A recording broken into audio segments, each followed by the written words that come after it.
आएंगे ताकि हमारी बात पहले विधानसभा में उठाई जाए, उसके बाद वही मुद्दा कहीं ना कहीं पहुंचते पहुंचते लोकसभा में पहुंचे।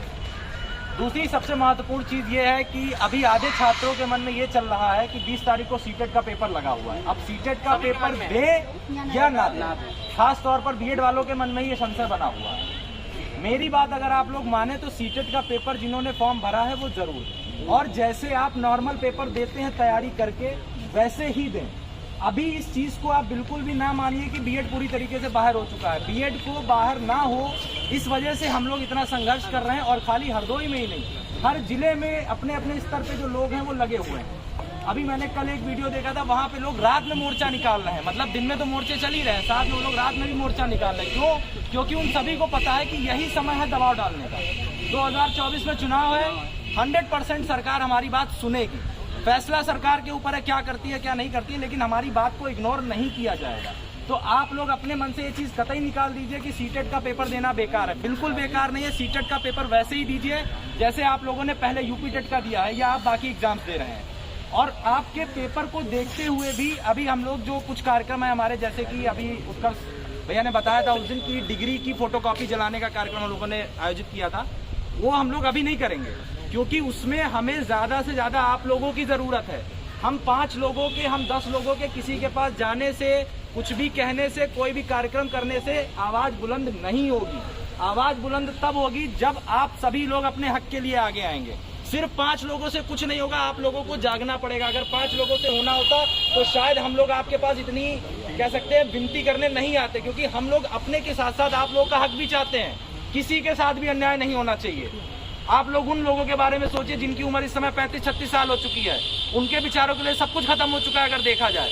जो महिलाएं हैं या जो लड़कियां जिनकी शादी हो चुकी है, अब क्या वो पीसीएस की तैयारी कर सकती हैं? नहीं कर सकती हैं। उनके लिए यही एक अवसर था जो वो जीवन में अपने पैरों पे खड़ी हो सकती थी शादी होने के बाद। उनके हक के लिए हम लोग फाइट कर रहे हैं, और जाहिर सी बात है कि जब आप लोगों के हक के लिए हम लोग लड़ रहे हैं तो उसके लिए आपको कम से कम, अगर आप लोग फ्रंट में नहीं आ पा रहे कोई बात नहीं, लेकिन कभी ना कभी आप सभी लोग फ्रंट में आएंगे। ये चीज़ आप हमेशा ध्यान रखिएगा। अगर आपको अपना हक चाहिए तो हिंदुस्तान में कुछ ऐसी चीज़ें होती हैं, कभी ऐसा समय आता है जहाँ पे आपको हक अपना छीनना पड़ता है। जैसे हुआ था 2012-13 में बीएड डिग्री वालों के साथ। उन्होंने अपनी लड़ाई लड़ी, लंबी लड़ाई चली। ऐसा नहीं था कि 1 महीना प्रोटेस्ट किया, 1 महीना लखनऊ घेरा, 1 महीना दिल्ली घेरा, उनको नौकरी मिल गई। सालों साल उन्होंने प्रोटेस्ट किया, तब जाके वो आज उस पद पर हैं जहाँ पे वो वाकई में डिजर्व करते थे। आप किसी से कुछ भीख नहीं मांग रहे, आप अपने हक की चीज मांग रहे हैं जो आप डिजर्व करते हैं, जो सरकार ने आपसे कहा था कि आपको दिया जाएगा, आप उसके लिए लड़ाई कर रहे हैं। और अपनी चीज मांगने में मुझे तो नहीं लगता किसी को कोई संकोच होना चाहिए। भाई मेरी चीज है, मैं चढ़ के मांगूंगा, आपको देना होगा। लेकिन अगर हम चुपचाप बैठ जाएंगे तो सरकार को भी लगेगा कि ये लोग इस फैसले से संतुष्ट हैं, जो कि कोई भी बीएडधारी ऐसा नहीं होगा पूरे हिंदुस्तान में जो इस फैसले से संतुष्ट हो। क्योंकि 5 साल 1.5 लाख रुपए कोचिंग की फीस, आना जाना, सारा पैसा सबका बर्बाद हुआ है, और हमें इतना भरोसा है किसी के घर में पैसे का पेड़ नहीं है। ठीक है, तो अपने मुद्दों की आवाज आपको उठानी पड़ेगी, और आपके मुद्दों की आवाज आप ही हैं। ठीक है, आप लोगों को फ्रंट में आना होगा। एक एक बच्चे को, अगर एक एक बच्चा यहाँ पे, एक एक जो बीएड अभ्यर्थी है वो अपने साथ 3-3 आदमी को भी जोड़ेगा।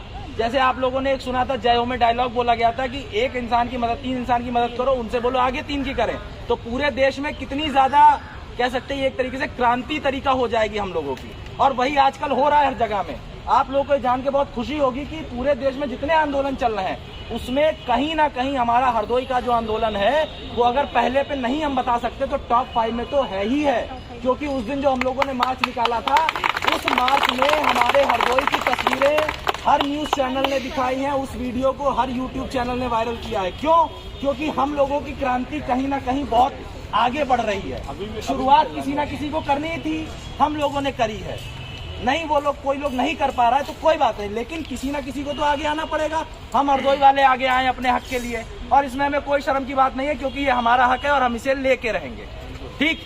दूसरी चीज, आप लोगों का जब सीटेट का पेपर हो जाएगा 20 तारीख को, उसके बाद जितनी भी ऐसी चीजें हैं जैसे कि मोर्चा निकालना, डिग्री जलाना और जितनी भी चीजें हैं उसके बारे में आपको अभी उत्कर्ष भैया हमारे जानकारी देंगे कि वो कैसे, क्या सिस्टम कैसे किया जाएगा। ठीक है।